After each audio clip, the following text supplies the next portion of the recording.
नमस्कार बच्चों, आज हम कक्षा 6 हिंदी पाठ 3 समझाएंगे। शिवाजी का सच्चा स्वरूप। इनके लेखक सेठ गोविंददास। इनका जन्म 1896 और मृत्यु सन 1974 में है। सेठ गोविंददास का जन्म जबलपुर मध्य प्रदेश में हुआ। वे हिंदी साहित्य सम्मेलन प्रयाग के अध्यक्ष रह चुके हैं और भारतीय संसद के वरिष्ठ सदस्य रहे। इनकी गणना हिंदी के गिने चुने श्रेष्ठ नाटककारों में है। इनके शशिगुप्त, कर्तव्य, हर्ष और प्रकाश इनके प्रमुख नाटक हैं। इनके नाटकों को भारत की प्राचीन नाट्य कला की पिछली शताब्दियों की पाश्चात्य नाट्य कला का भी प्रभाव है। प्रस्तुत एकांकी में शिवाजी के प्रामाणिक चरित्र का परिचय होता है। वे पर स्त्री को अपनी माता तुल्य मानते हैं और हर कीमत पर उसकी रक्षा करना अपना धर्म समझते हैं। साथ ही शिवाजी सभी धर्मों को समान दृष्टि से देखते हैं। इस एकांकी से शिवाजी के सर्वधर्म समभाव की भावना परिलक्षित होती है। इनमें पात्र हैं, शिवाजी है और इनके पेशवा है मोरोपंत पिंगले और इनके एक सेनापति है अंबाजी सोनदेव और इनका स्थान है राजगढ़ दुर्ग का एक दालान और समय है 1648 ईस्वी संध्या। एक दालान की छत के पत्थर के खंभों पर थे और पिछले की दीवार भी पत्थर की थी। दालान के पीछे की ओर दाहिनी तरफ दूर पर घटकी सफील और कुछ बुजुर्ग दिख पड़ते थे और बाईं तरफ सह्याद्री पर्वत माला की शिखरावली दृष्टिगोचर होती थी। कुछ शिखरों की ओर से सूर्यास्त हो रहा था, जिस अंतिम प्रकाश में सारा दृश्य प्रकाशित है और सामने किले का खुला मैदान है। मैदान के ऊंचे स्तंभ पर भगवे रंग का मराठा झंडा फहरा रहा है और दालान में जाजम बिछी है। उस पर किमखाब की गद्दी पर मसनद के सहारे शिवाजी विराजमान में किसी विचार में मग्न है। उसी दालान के बाहर शस्त्रों के सुसज्जित दो मावले शरीर रक्षक खड़े हैं। बाई और मोरोपंत पिंगले प्रवेश है। मोरोपंत आधेड़ अवस्था में गेहूं रंग का उच्चा पूरा व्यक्ति है। वेशभूषा शिवाजी से मिलती जुलती है, केवल सिर की पगड़ी मुगल तर्ज की न होकर मराठी ढंग की। उनके मस्तक पर त्रिपुंड भी है। मोरपंत आके अभिवादन करते हैं और सेनापति कल्याण प्रांत को जीत वहाँ से सारा खजाना लूट लाए हैं। तब शिवाजी चौके, अच्छा बैठो पेशवा, बड़ा शुभ संदेश लेके आए। आबाजी सोनदेव कहाँ है? तब मोरपंत कहते हैं कि वो अभी आपकी सेवा में उपस्थित हो रहे हैं।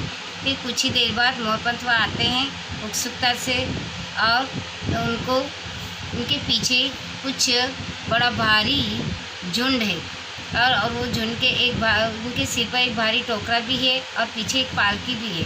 पालकी बंद है। आबाजी सोनदेव भी अधेड़ अवस्था का ऊंचा पूरा मनुष्य है। वेशभूषा मोरोपंत के सदृश्य है। आबाजी सोनदेव दालान में आकर शिवाजी को अभिवादन करते हैं। कुलियों का झुंड और पालकी दोनों दालान के बाहर रुक जाती है। तब शिवाजी बैठते हैं, विजय पर तुम्हें बधाई है। तो आप मोरपंत भी शिवाजी को बधाई देते हैं और शिवाजी कहते हैं कि कहो, पैदल मावलियों ने अधिक वीरता दिखलाई या हेडकारियों ने? तो आबाजी कहते हैं दोनों ने श्रीमंत सरकार। तब शिवाजी कहते हैं घुड़सवारों में वारवीरों ने या शिलेदारों ने? तब आबाजी कहते हैं इनमें भी दोनों ने ही श्रीमंत। तब शिवाजी कहते हैं सेना के अधिपति कैसे रहे? तब आबाजी बोलते हैं पैदल के अधिपति, नायक, हवलदार, जुमालदार और कर हजारी तथा घुड़सवारों के अधिपति और सूबेदार सभी का काम प्रशंसनीय रहा है श्रीमंत सरकार। तब शिवाजी कहते हैं कि कुलियों की ओर देखकर मुस्कुराते हुए, कल्याण का खजाना भी लूट लाए, बहुत माल मिला है। आबाजी बोले हाँ श्रीमंत, सारा खजाना लूट लिया, इतना माल मिला कि अब किसी की लूट में न मिल सका। चांदी, सोना, जवाहर न जाने क्या क्या। मैं तो समझता हूँ श्रीमंत, केवल दक्षिणी नहीं उत्तर की भी विजय इस संपदा से हो सकेगी। शिवाजी कहते हैं और इस पालकी में क्या है?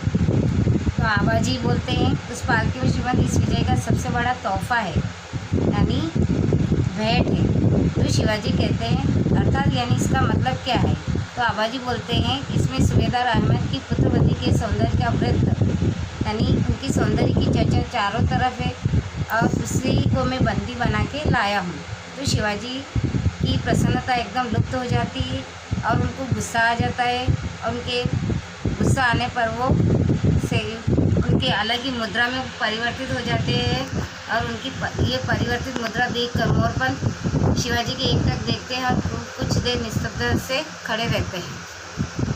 तब शिवाजी कहते हैं, पालकी को तत्काल भीतर ले आओ, और पालकी को अंदर ले आते हैं और मोरपंख शिवाजी की तरफ देखते हैं। कुछ ही क्षणों में पालकी दालान में आती है। जो ही पालकी दालान में रखी जाती है, शिवाजी जल्दी से पालकी के निकट पहुंचते हैं और मोरपंख शिवाजी दालान के पीछे पीछे जाता है। शिवाजी, खोल दो पालकी आबाजी। तब आबाजी पालकी के दरवाजे खोलता है। अहमद की पुत्रवधू उनमें से निकलकर चुपचाप एक और सिकुड़कर खड़ी हो जाती है। वह परम सुंदरी वेशभूषा मुगल स्त्रियों के सुदृश्य है। शिवाजी अहमद की पुत्रवधू से माँ कह के उनको संबोधित करते हैं और कहते हैं कि सिपल सालार की इस नामाकुल हरकत पर अब माफ़ी चाहता हूँ। माफ़ी मांगते हैं और उनको कहते हैं कि मेरे दिल में सिर्फ एक बात उठ रही है कि कहीं मेरी माँ में आपकी सी सूरत होती है तो मैं बदसूरत न होकर एक खूबसूरत शश को होता।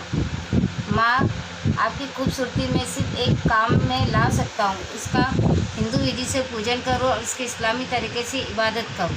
आप जरा भी परेशान न हो माँ, आपको आराम, इज़्ज़त, हिफाजत और खबरदारी के साथ आपकी शौहर के पास पहुँचा दिया जाएगा। बिना देर के फ़ौरन आबाजी को आवाज़ लगाती है और ऐसा कह के ऐसा काम किया क्यों है जो क्षमा के योग्य नहीं, जो कदाचित क्षमा नहीं किया जाता। शिवा को जानते हुए भी तुम्हारा साहस ऐसा घृणित कार्य करने के लिए कैसे हुआ?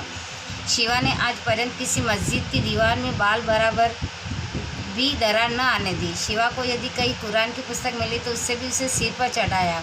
उसके एक पन्ने को भी किसी प्रकार की क्षति पहुँचाने बिना मौलवी साहब की सेवा में भेज दिया।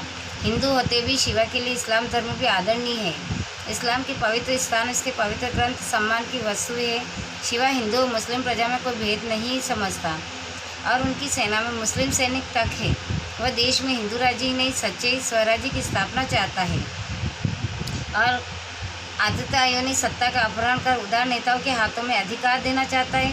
फिर पर स्त्री तो हर एक के लिए माता के समान है। जो अधिकारी प्राप्त जन है, जो सरदार है या राजा है, उन्हें तो संबंध में विवेक, सबसे अधिक विवेक रखना आवश्यक है।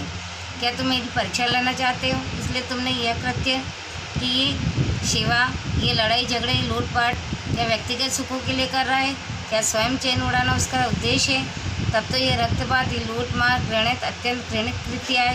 शिवा, मैं यदि शील नहीं हो सकता तो फिर हमें इंद्रिय लोलुप लुटेरों तथा डाकू में कोई अंतर ही नहीं रह जाएगा। तब तो हमारे जीवन से, हमारी विजय से हमारी पराजय कई अधिक शेखर है। मोरपंख से पेशवा, यह मेरे एक सेनापति ने क्या कर डाला? लज्जा से मेरा सर आज पृथ्वी में नहीं पाताल में घुसा जाता है। इस पाप का न जाने मुझे कैसा प्रायश्चित करना पड़ेगा। कुछ रुक कर पेशवा, इस समय मैं तो केवल एक घोषणा करता हूँ, भविष्य में अगर कोई ऐसा कार्य करेगा तो उसका सिर उसी समय धड़ से जुदा कर दूंगा। अतः शिवाजी पर स्त्री को अपनी माता के समान मानते थे, इसीलिए उसको वापस इज्जत के साथ उनको पहुँचा देते हैं।